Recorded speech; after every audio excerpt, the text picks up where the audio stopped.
நாம் எல்லோரும் மனிதர்கள் தான். நாம் மலக்கல்ல, நாம் ஒரு ரசூல் அல்ல, நாம் ஒரு நபி அல்ல.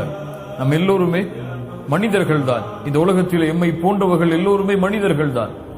எல்லோருக்கும் ஒரே அடியாக ஈமான் உயர்ந்து கொண்டும் போகாது, எல்லோருக்கும் ஒரே அடியாக ஈமான் தாழ்ந்து கொண்டும் போகாது.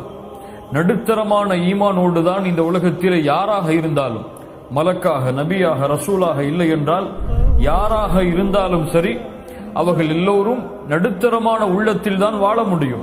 நடுத்தரமோடு தான் அவருடைய வாழ்வை அவர் அமைத்துக் கொள்ள முடியும். ஒரு மனிதன் ஒரு நேரத்திலே அப்படி இருப்பான், இன்னொரு நேரத்திலே அப்படி இருப்பான்.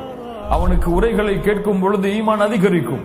பள்ளியை விட்டு வெளியே சென்று விட்டால் அதனுடைய தாக்கம் குறையும். அதே தாக்கத்தை அவன் எதிர்பார்க்க முடியாது. அவன் மலக்கல்ல அப்படி எதிர்பார்ப்பதற்கு, அவன் நபி அல்ல அப்படி எதிர்பார்ப்பதற்கு, அவன் ரசூல் அல்ல அப்படி எதிர்பார்ப்பதற்கு.